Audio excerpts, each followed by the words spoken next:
If you are a reader, I have an item here, some free booklets essentially from Chapel Library. They also have a monthly publication that they'll send to you free. This particular one I just got is on the adversary, so it's all about Satan. And every monthly booklet that comes out is on one topic, but they give you sermons by people through history, largely Puritans and Spurgeon. yeah, Spurgeon usually has an article or two or some quotes, and A.W. Pink and guys back in the 1600s. So very interesting stuff all on one topic. This is an offer which you can order whatever you want from it. One booklet is called The Doctrine of Christ's Church. Another one by John Hill in the 1700s. It is well, submitting to God's providences. One by John Owen, who is in the 1600s on deacons. And then one by Charles Spurgeon called Christ the Conqueror of Satan. And then there's a small tract called Support Your Pastor by Andrew Fuller, who died in 1815. So if you think might be interested in any of these, just pick this up and there's a little form to send in. And you can tell them whether you want to receive the monthly publication or not. Leonard gets it, he likes it, right? Yes, it's the Chapel Library. I don't see the website on here. I think it's chapellibrary.org. Look at it. Thank you. But yeah, you can also get, yeah, chapellibrary.org. They also, you can look at a lot of publications for free online. You can download them. They'll send you free books even if you order just one. Like I got, I think I got from them, but I know it's available. Martin Luther's Bondage of the Will. That's a pretty good sized book. They'll send it to you free. There's a booklet I get that I pay for because I order more than one. I order them like a dozen at a time by Spurgeon called All of Grace, which he does an excellent job talking about how salvation is all of grace. Just all kinds of material. So if you like to read substantive material, they don't have any romance novels. It's all what? They actually have them. Yeah, and there's one thing I did recently is I downloaded or accessed on the app somebody reading material, so I can listen to a lot of these things. So it's a really they have correspondence courses. They do a lot of those in prisons, and really some good stuff there, and it's all free. Not well, free to us. Somebody pays for it. Okay, well, welcome to Renaissance Times. Speaking of free, you're here, and we're looking at the Renaissance. Last time, we were looking at the Sistine Chapel. I hope that you were blown away by by that, even though, I mean, it's not like being there or even being at the display that Beth and I went to. But just seeing all the detail there is certainly mind-boggling. And we're going to continue with that tonight and then move on to some other painters. But we didn't have time to finish up that part of the Sistine Chapel that we're going to look at tonight, which is called The Last Judgment. The Last Judgment was in a part of the chapel that was not initially painted by Michelangelo, but after he finished the ceiling and all that was there, the Pope asked him to come back and do this other section at the end. And trying to think, I had a story about that. Let me see if I've got it here.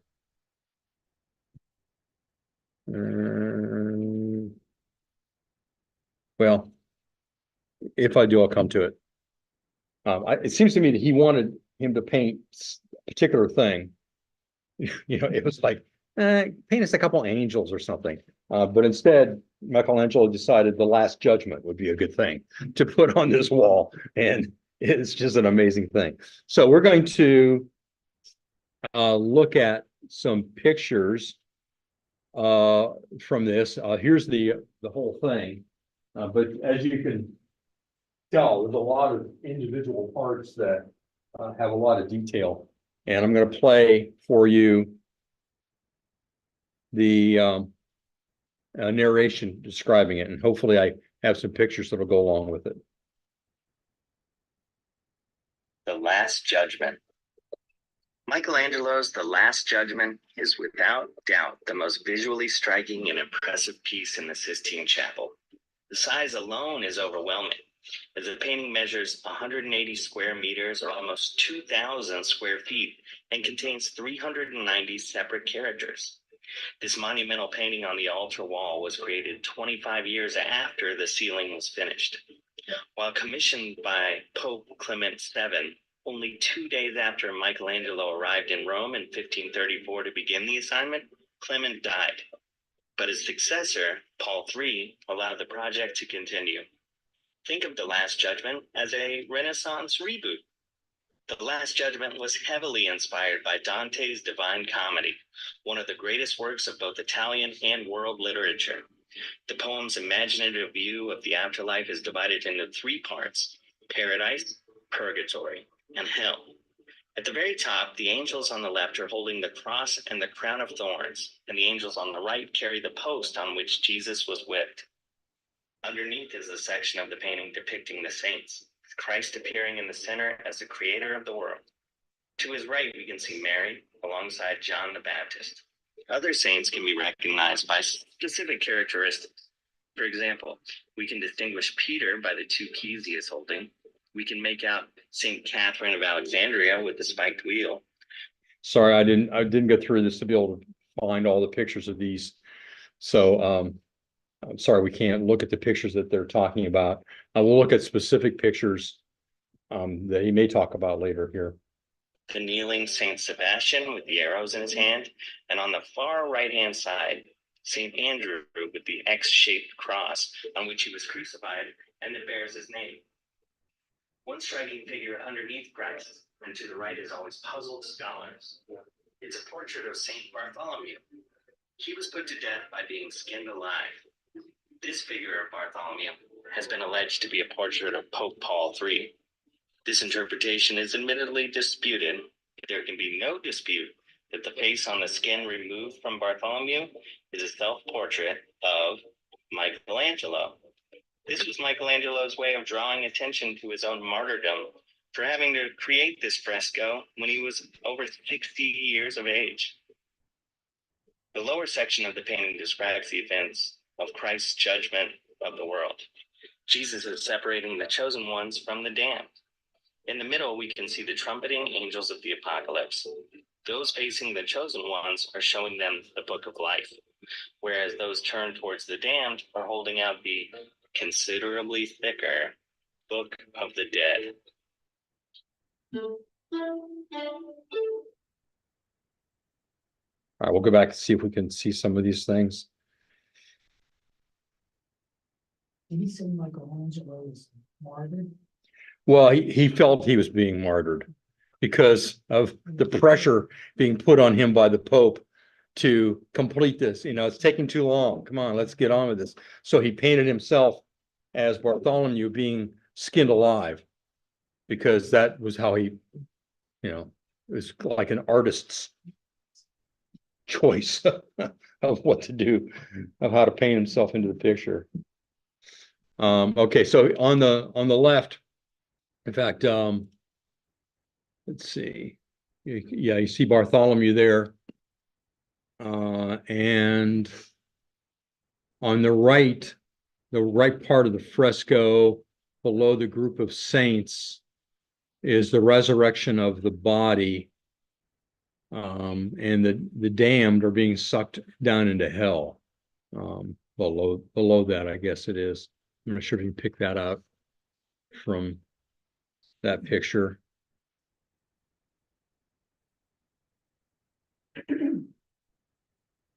The virtual tour online of the Sistine Chapel. I didn't see it last week. Oh. But yeah. Yeah. I'm sorry, I should have mentioned that you can, I couldn't get it on the computer, but you can get it on your phone. Yeah, just look up, did you find it? Virtual tour. Sistine.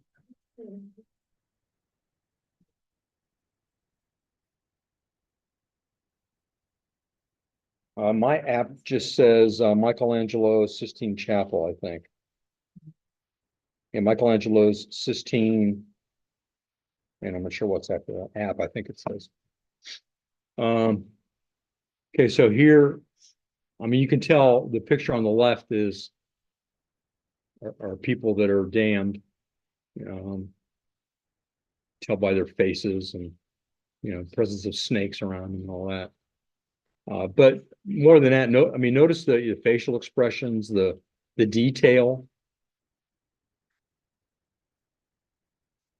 And on the right, I'm not sure who any of those are, but it's those that are the saints or followers of Christ going to heaven.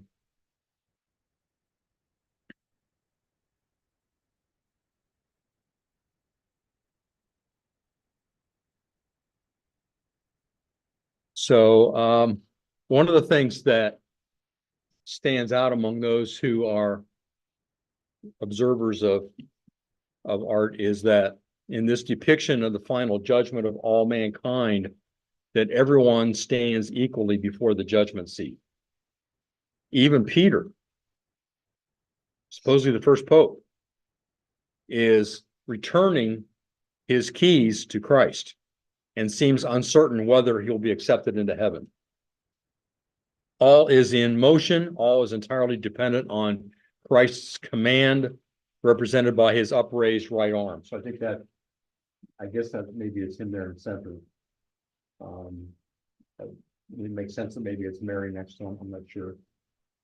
There's just so many figures on this, even in looking at it, it was hard to decipher it all. Does it?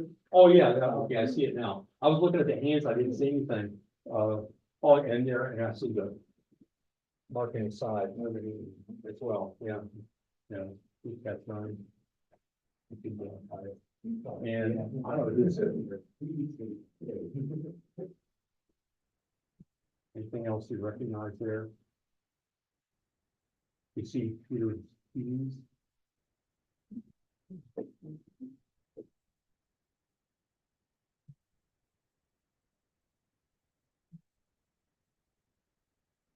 And I'm not sure what this is either. And a ladder. Yeah. It was Jacob. Came with his own ladder. That's right. Maybe that's the ladder basin. Oh, no. Yeah, you said you like puns, didn't you? Michelangelo did not take kindly to criticism, as we've talked about before. And I think I mentioned this before, but when a papal employee complained about the nudity in the unfinished work, Michelangelo painted him into the scene as the Prince of Hell. Say a sense of humor. Michelangelo believed that the nudity was justified because in the resurrection of the body, we will stand before our Maker and Judge, stripped of all that covers us in this world. When Pope Paul demanded that the work be made suitable, Michelangelo countered, "Tell the Pope that this is a small matter and it can easily be made suitable. Let him make the world a suitable place and painting will follow suit." And let's see. He was too highly respected.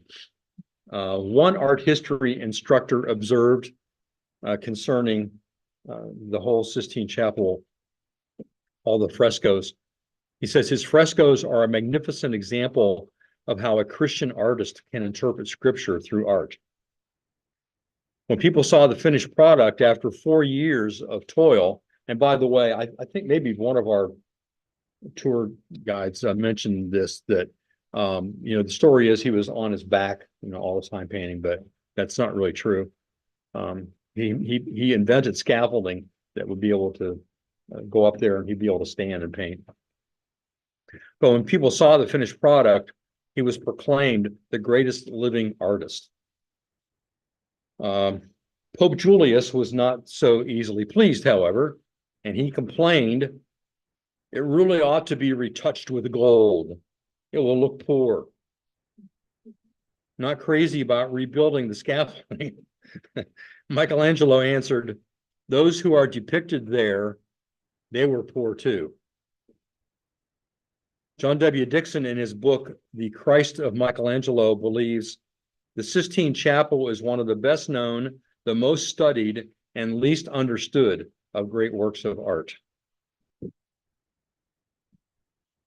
Well, as you can see, you can spend a lot of time studying all the different figures in this. Oh, I took it off. I got one more thing to play. Yeah. Did he do all this prior on paper?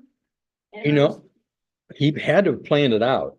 I'm not sure. I've not seen any sketches. Usually you see sketches and I've not seen any, but I'm not an expert, so I don't know. Maybe for the spatial, because of he's got a magic. But he was able to suddenly, put a guy in there who criticized him, just paint him in. So and put himself in there too. It's hard to always numbers. Little numbers. Yeah, that's what it was. It was paint by number.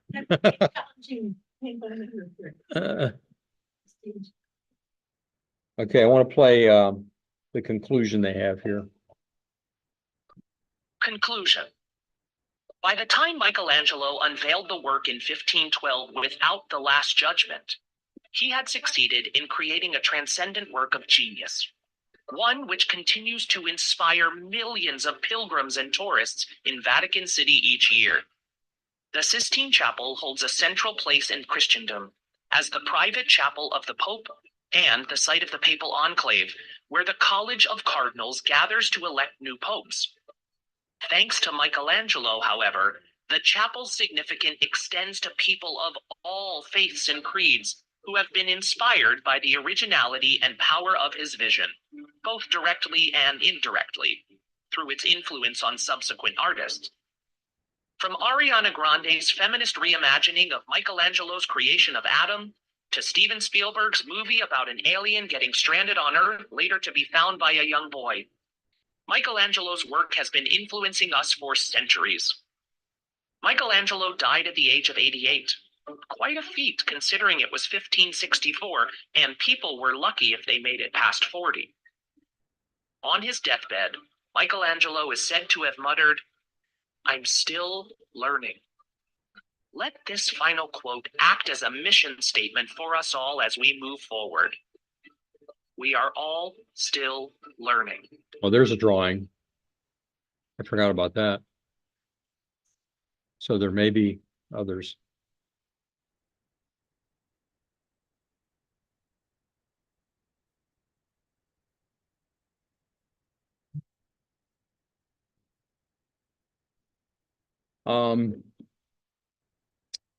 For those who feel it, nothing makes the soul so religious and pure as the endeavor to create something perfect. This is what I think is the merging in Michelangelo's mind and perspective between the spiritual and the artistic, as well as his motivation for perfection. So nothing makes the soul so religious and pure as the endeavor to create something perfect. For God is perfection, and whoever strives after it is striving after something divine. True painting is only the image of the perfection of God, a shadow of the pencil with which he paints, a melody, a striving after harmony.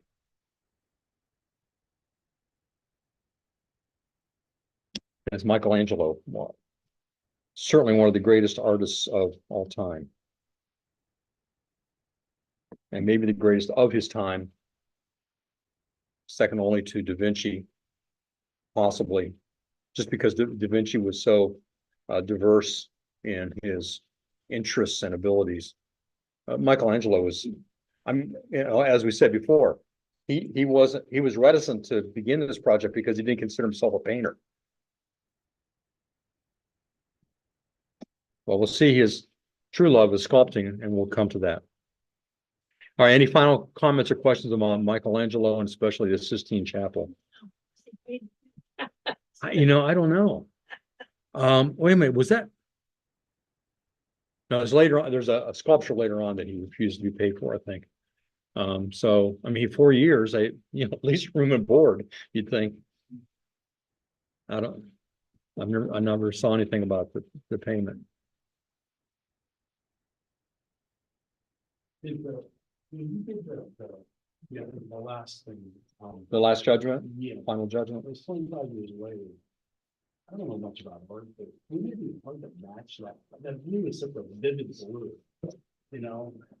How do you do that, you know? I mean, Because of the location, I don't think he needed to.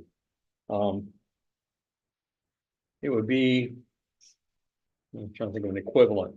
I guess if this is the Sistine Chapel and, the ceiling and, the corners and all that, but then the Last Judgment was like almost in another room. It's in the kitchen. John, you had clothes. Yeah, I don't. It wasn't like it was right up next to it, it had to blend or It's something. amazing. I mean, he had to mix it. Yeah. I'm sure they didn't have the shoes they put. No. And lugging back up and down the scaffold, however, how much, I have no idea how he did that, but. Or how much help he had, I don't know. Sure, he had some help. But I'm not, what? Shirley Williams. Shirley Williams. Oh, yeah, that's where we got to start. I did. I mean, a lot of times when these guys worked on major projects, they would have assistants that would actually paint some of it. I've not read that about the Sistine Chapel. So it may be he did, but it sure seems like everything was original with him. Because there's so much of him in it.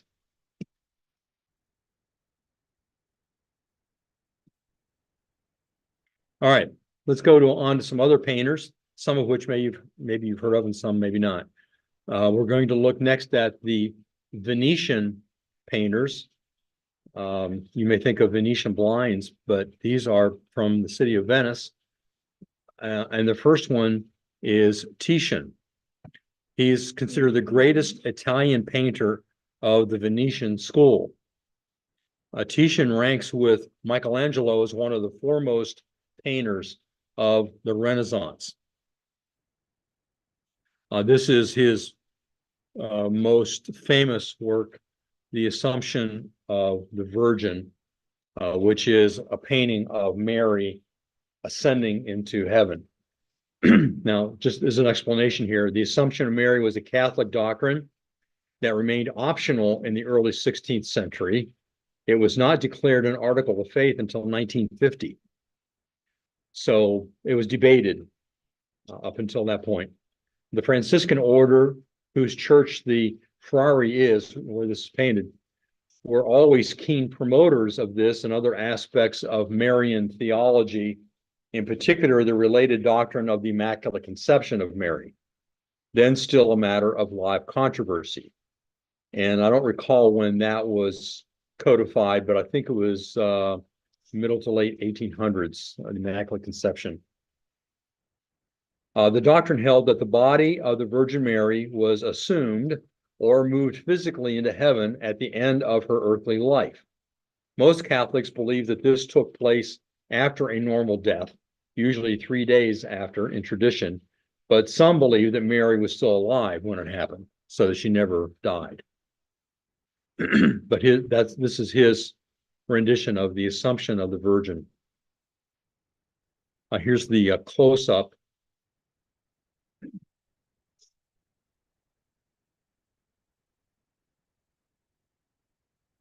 He captured on canvas the personality of his subject, not just the physical appearance. And it's difficult for us to see here, but you can kind of see expression on her face, and even, you know, all the little cherubs around, looking different ways and involved in different ways.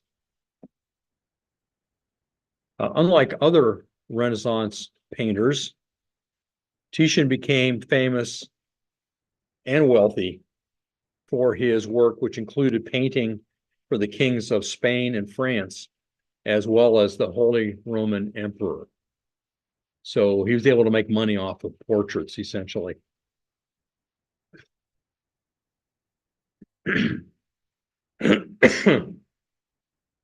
As well as religious paintings for either for different people that wanted them in their homes, palaces, or in churches, donating to churches.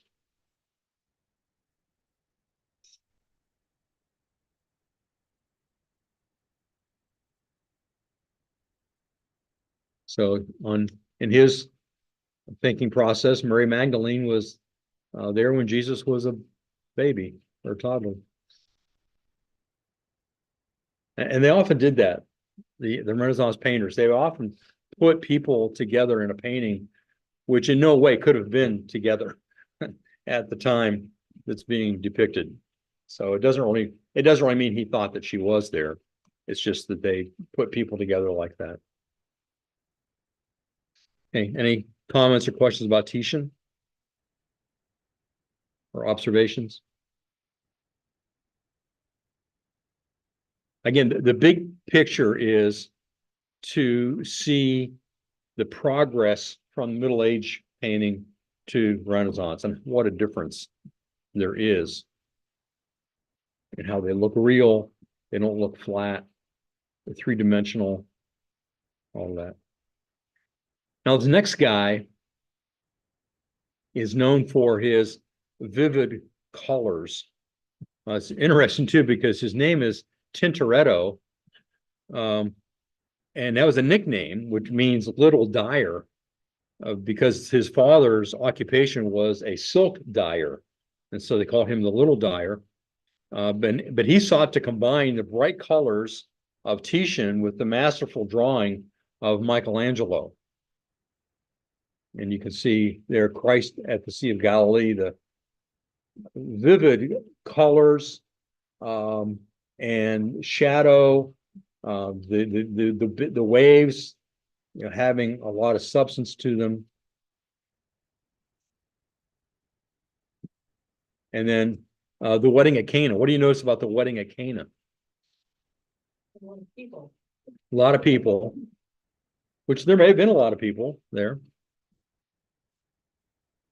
One of the things, you know, on the left, maybe not so much, but so often in Renaissance paintings, biblical characters are painted in medieval clothing and in medieval settings, because they didn't know what people wore or what the settings looked like in Bible times. And so the wedding at Cana looks more like a Renaissance period European setting, and the people clothing that they're wearing is largely from that time period as well.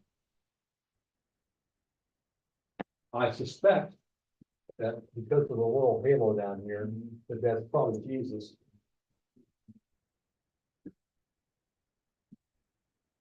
See anything else? Are those candelabras hanging down? I think I see candles, which of course wouldn't have been true in the Cana of Jesus' time. But notice again the perspective. how it's demonstrated with the windows on the side. Very clearly, you've got perspective there. And both walls going back to the back.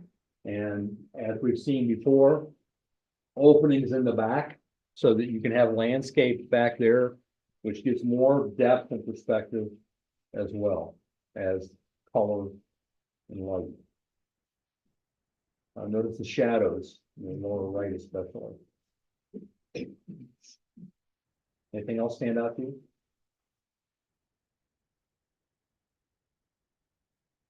Might be hard to push and build, but do you have any idea of the size? Oh, I don't, Yeah. sorry. There's so many paintings, Right. and they probably, and many sites that I try to find these paintings, it probably gives the size, but I just didn't record them, yeah. This next one is a little risque.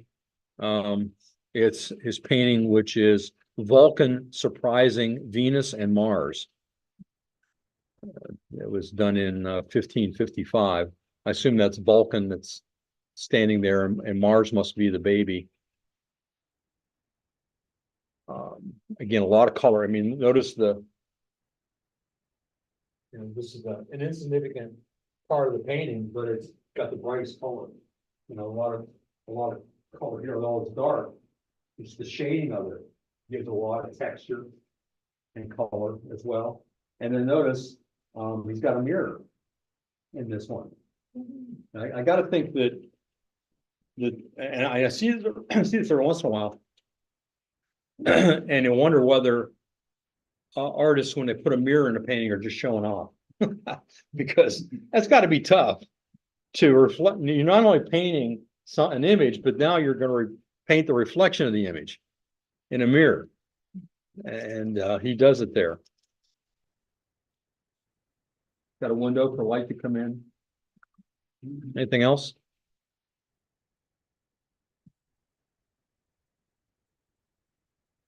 I can tell you where you can find this one. I don't know the size, but it's at the Alta Pinakothek Bayerschule Staatsdenkmal des Sammlungen in Munich. Somebody crawling up under the table or something, I haven't seen. Oh, I didn't see that.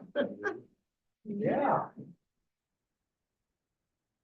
Who's this guy hiding under whatever that is? There's a little dog here too, but.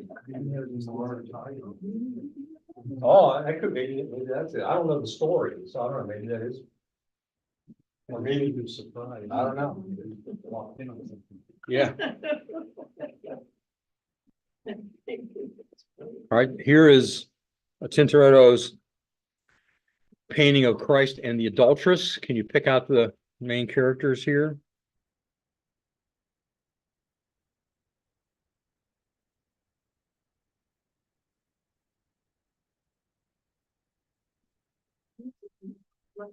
Yeah. Yeah.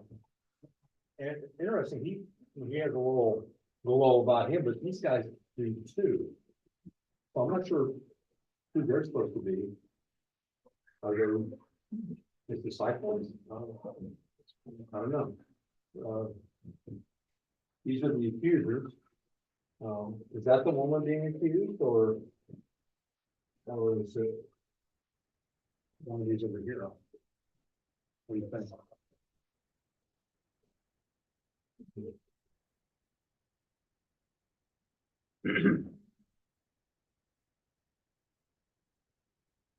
Notice the perspective.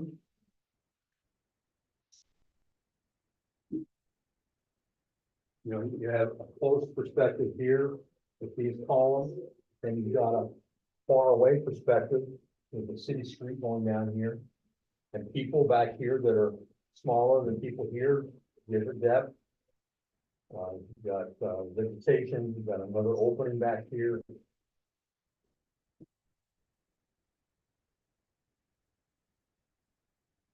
Somebody hiding under the steps again, huh? And I don't know, what's this guy down here with the stick in his hand? I wish I knew more. Any other comments, observations?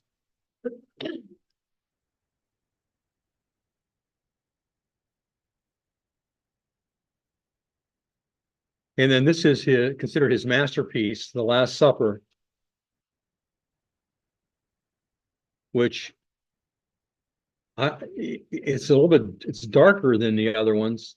And I'm not sure if it was originally that way or not. The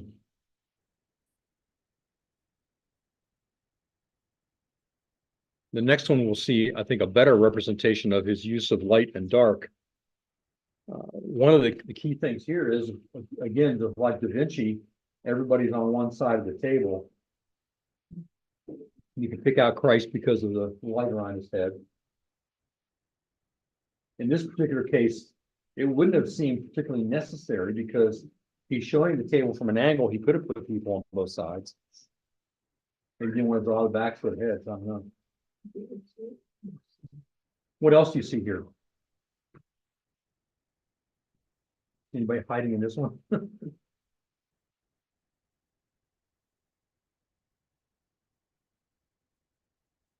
This lady going down here.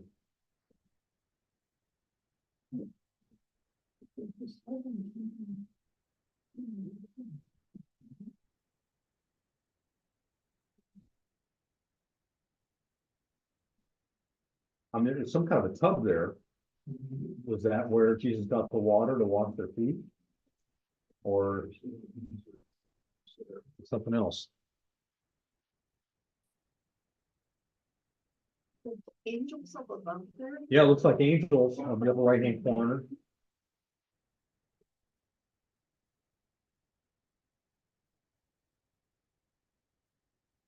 Oh, Like angels over there on the left as well.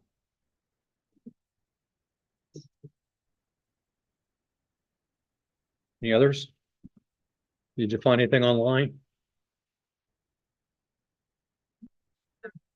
Things that were, some of these paintings. Confusing. All right. Who's that lady that's under the lamp? It's like somebody serving. Oh, okay, yeah. she put it in.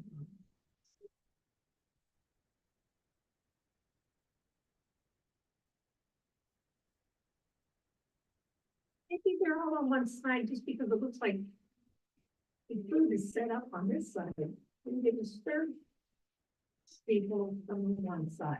So that we don't have to look at the graphs. Just now we want to look at what. Yeah.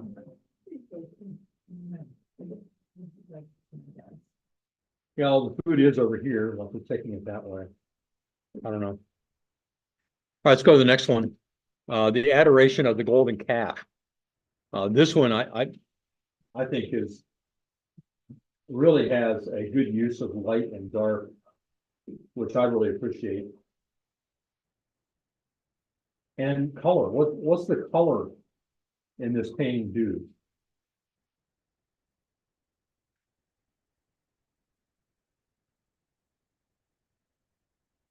A lot of shading.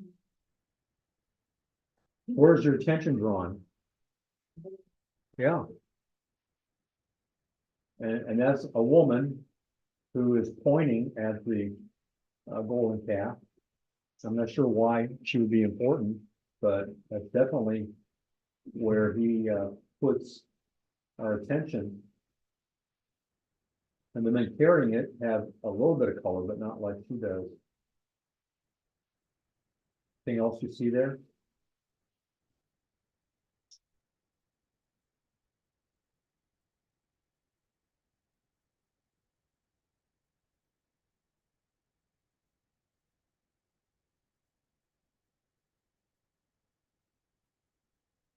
All right. I really appreciate all the artists we've looked at so far. But what I get excited about, in addition to Michelangelo and Da Vinci, who are two of my favorites, but I really like the Northern European artists.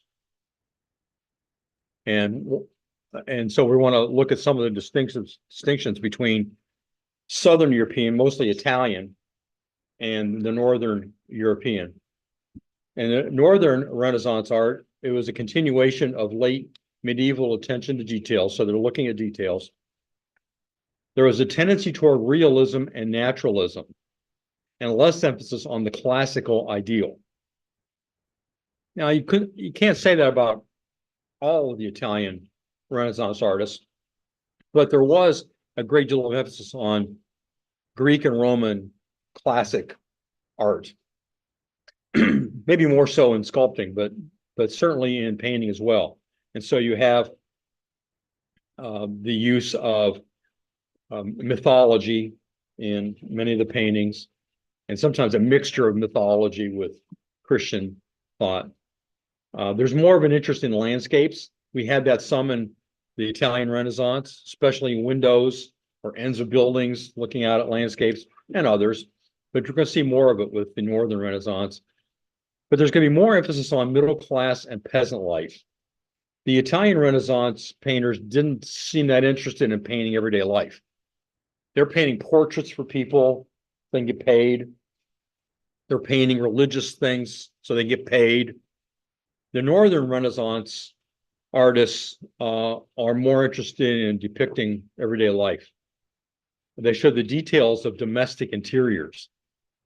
And they show great skill in portraiture as well. And one of my absolute favorites is Albrecht Dürer. That is a self-portrait of him. He is German from the city of Nuremberg. He was a painter, printmaker, and a writer, generally regarded as the greatest German Renaissance artist, resulting in his being called Leonardo of the North.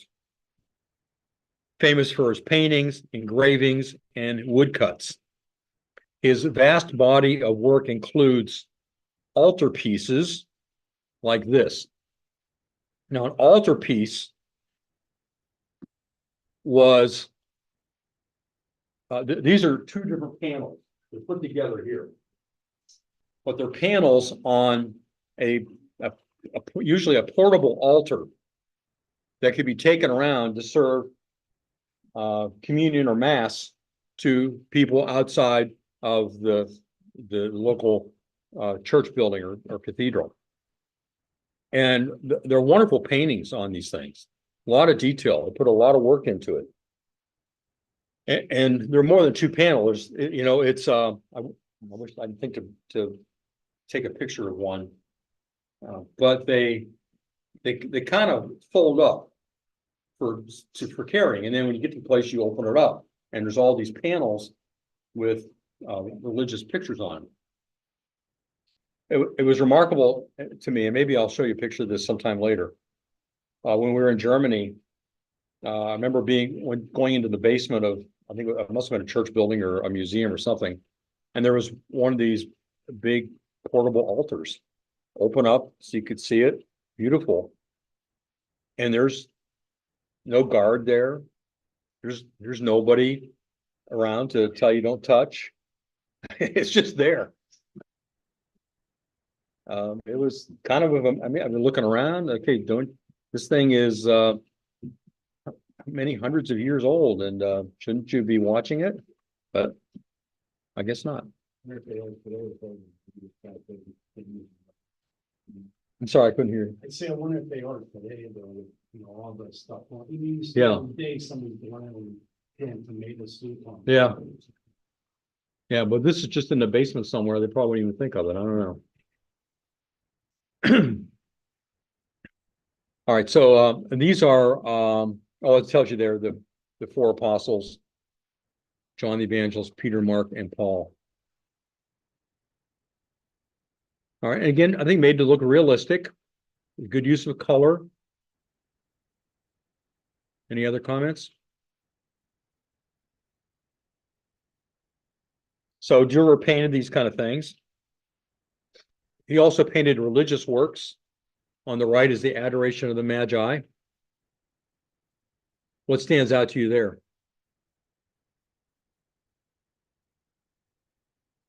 No, it'd be kind of hard to see it. It's not in good color.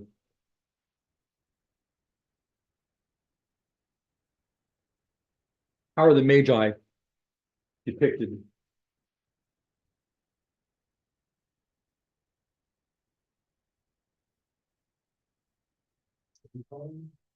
Yeah, what about that?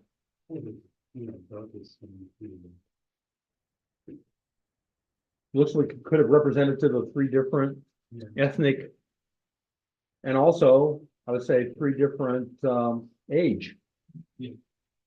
You see, the guy kneeling is old, and the guy more middle-aged, and then a younger looking guy. They don't have crowns on them. They don't have crowns, yeah, so. Maybe he realized they weren't kings, I don't know.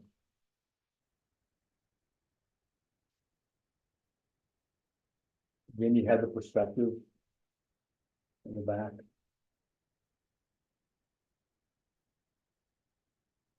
He is apparently putting this in the locale of a stable because we have a cow behind Mary. Who's missing? Joseph, where's Joseph? Is he in there somewhere?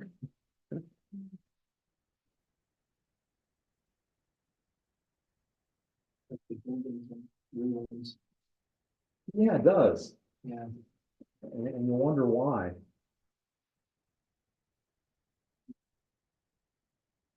Because even in the back there, it looks like things are dilapidated. And I'm not sure what these things are. I thought it looked like spiders, but I think it's what? The baby's walking in. Not a newborn. So I got that right.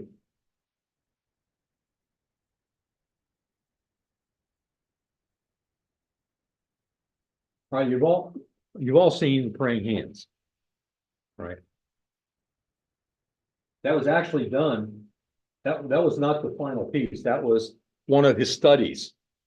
Like we saw with at least one of the Michelangelo drawings, and we saw with Da Vinci. They would practice drawing things first. In fact, I didn't show you a lot of the drawings of Da Vinci where he just would go out in the streets and look at people and just sketch people's faces and stuff as practice, and then he would use them in his paintings. This was in preparation for a painting of the apostles. And so this was to be part of that. Now, I was going to look up to authenticate the story that I heard years ago, and I just didn't, I ran out of time to do that.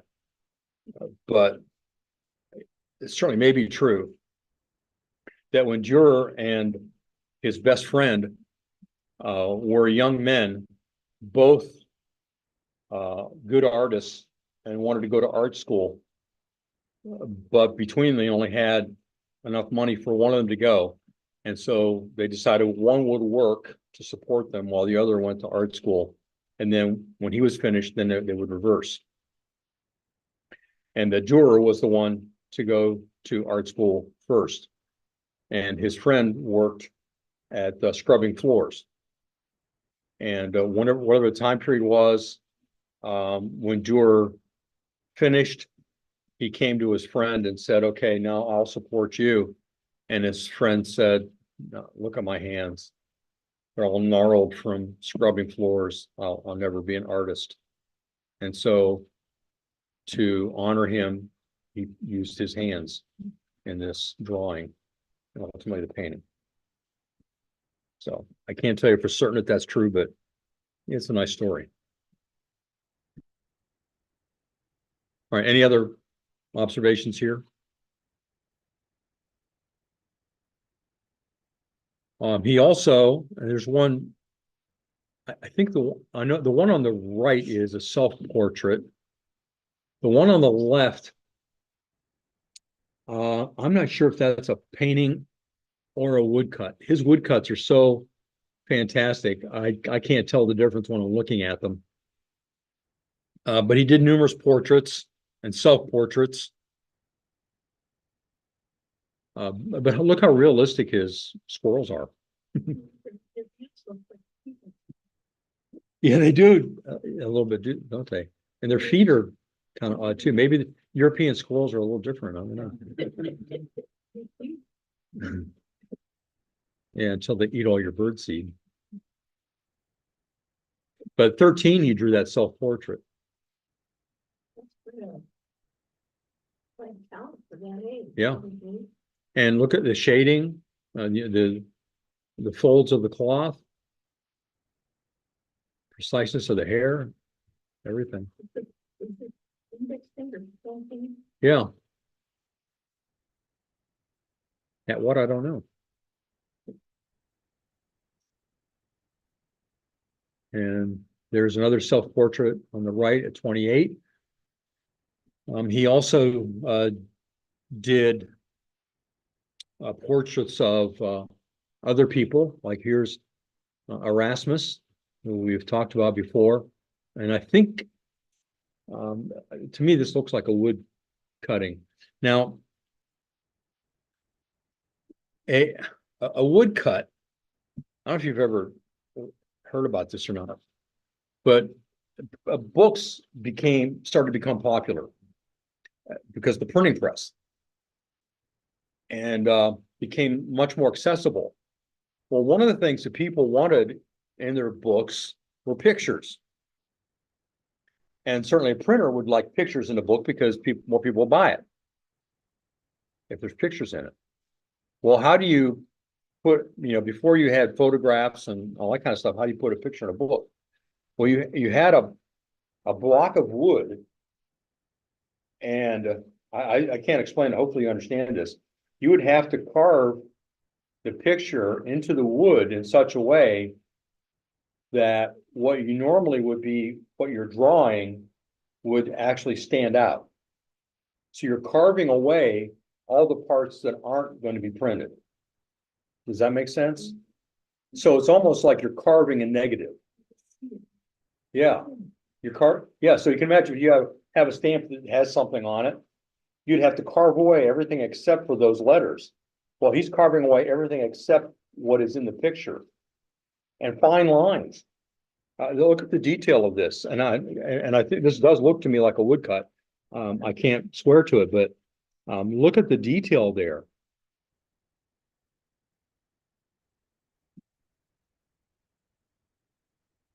And here's another self-portrait, and we'll get to some more woodcuts.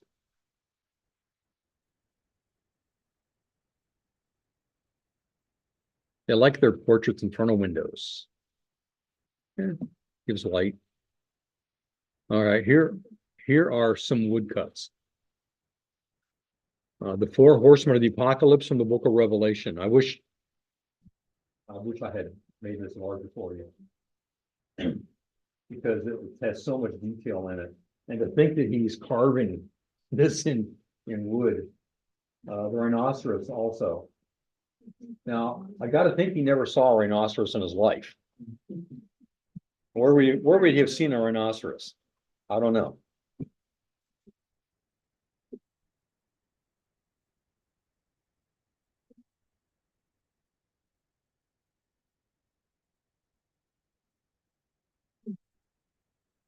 And here is on the right, the 7 golden candlesticks and the 7 stars from the book of Revelation. On the left, I think is a continuation of the horsemen of the apocalypse.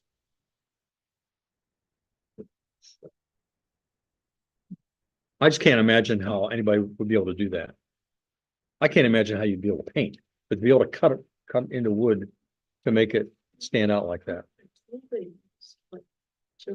Yeah, all kinds of different knives, probably different sizes and all kinds of things. Yeah. And then here's his wood carving of Saint Jerome in his study. Remember seeing paintings of Saint Jerome before? For some reason, Jerome always has a lion with him and usually a skull nearby. You can see it there.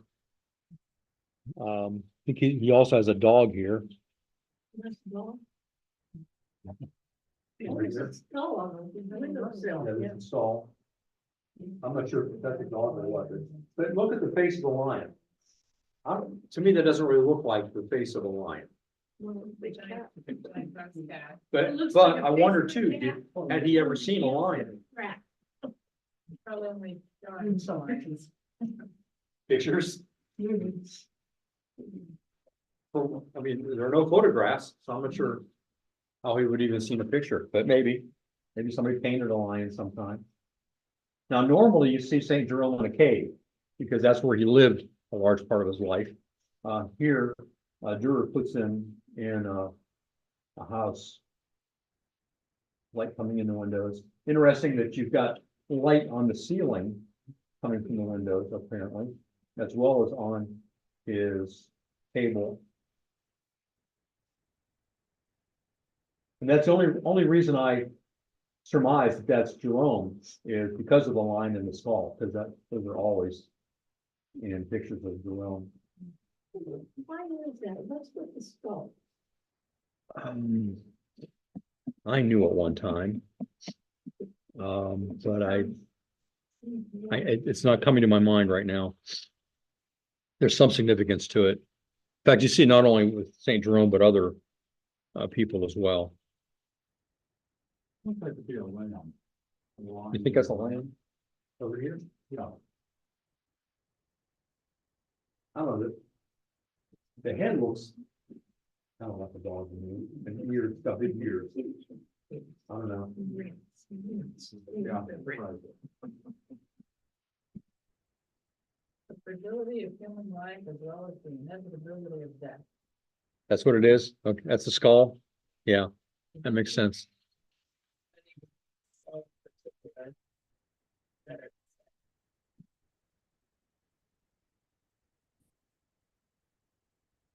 Now, here's a colorized version. Maybe we can see that a little bit better.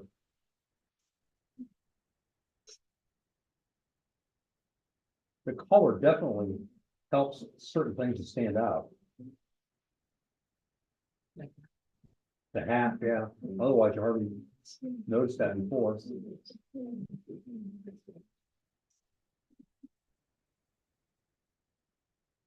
The line looks more line like yellow. I don't know, does it look more like a dog now or not? And it looks like slippers right there. And books on the shelf.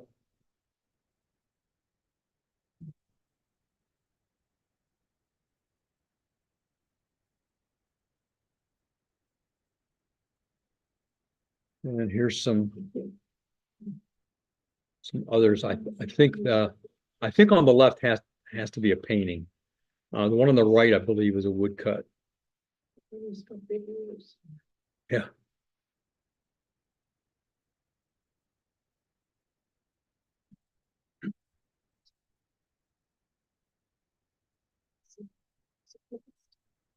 Oh, here I do have information on Saint Jerome. It is a dog.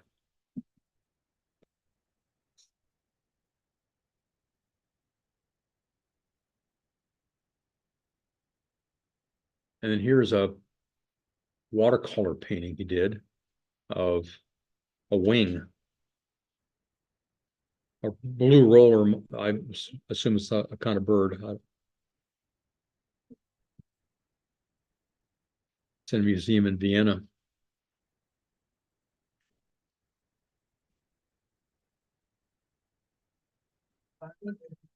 Dürer was devoted to his family, which may be expected of a man who was so clearly dedicated to God.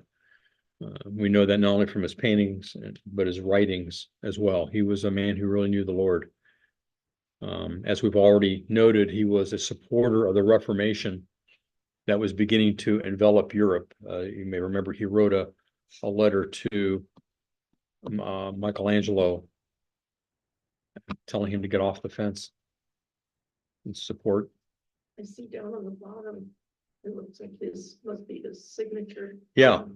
And if you look back through all of them, you would have seen that in every one. That's how he signed his works, with a capital A, Albrecht and Dürer, the D. I have a large one to show you later. I have, let's see if it'll work. I forgot to check on this one.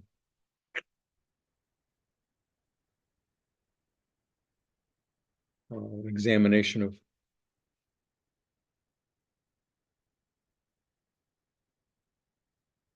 Yeah, it looks like this one may not work.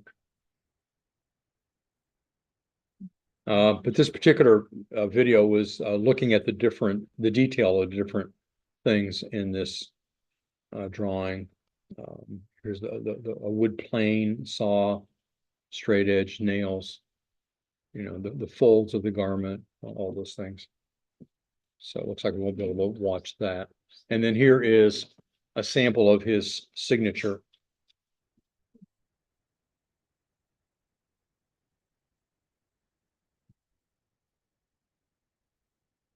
All right, any comments on Albrecht Dürer?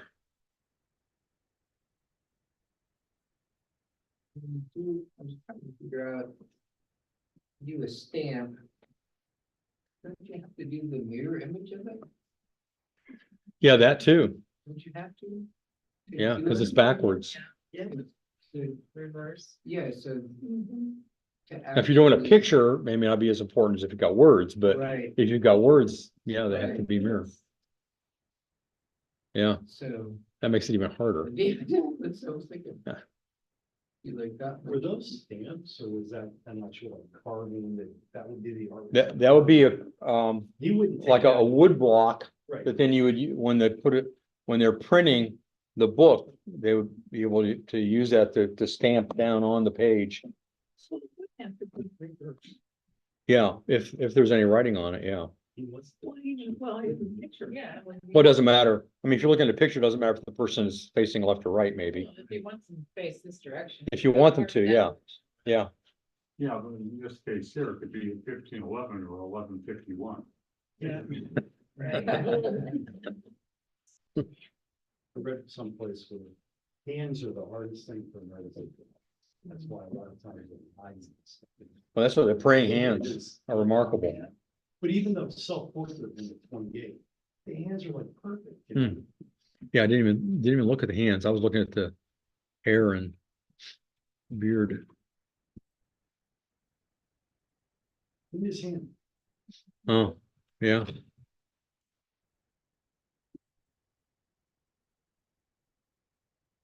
It would Yeah, I have mean, been if I- Just to have his hand down in his lap. Yeah, If he well, wanted why do that? hand. Exactly. Yeah, if I was drawing, it would be like, you know. And you see the AD up here in the left-hand corner, and I think that says Albert, I can't read the rest of it. I can't read that much, but I'm assuming that's with the A and a D.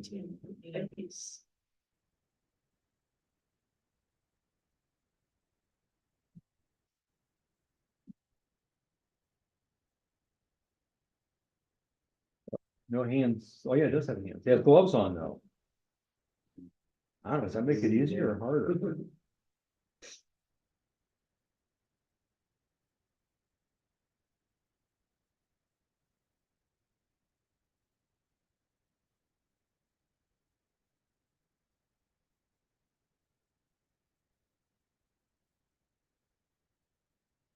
All right, the next guy is Hans Holbein the Younger. He's from Augsburg, Germany.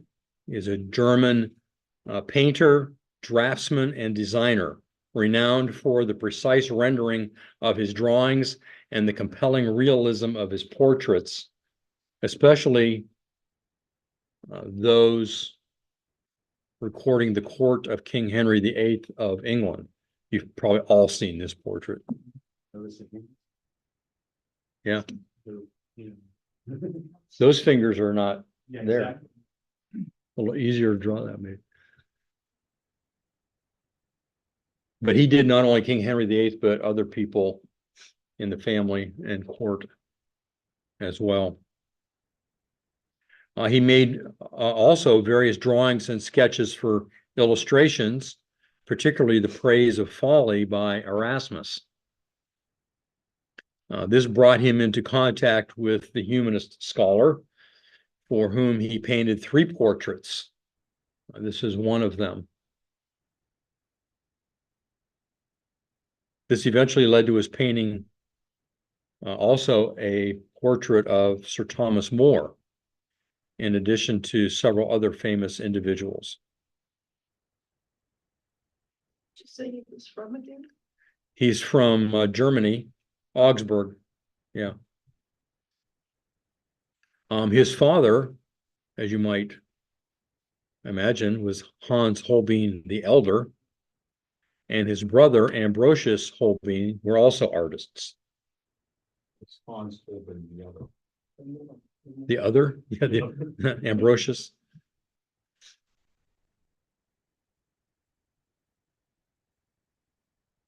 Okay, any comments there?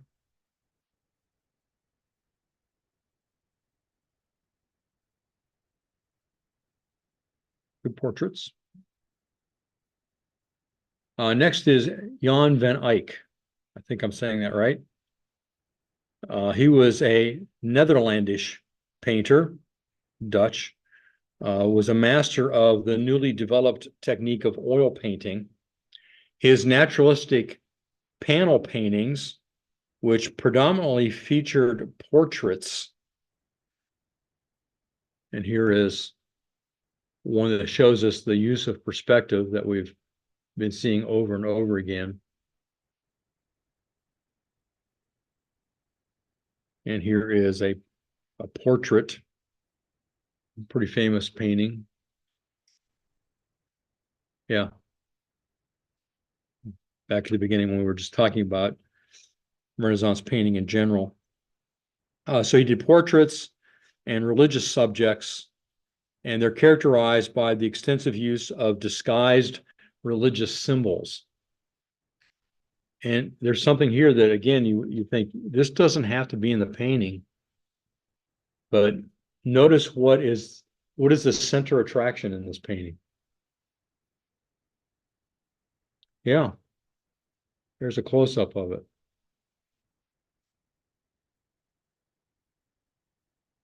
It's the 2 people from the back in this little tiny part of the painting. And there he has his name written above it.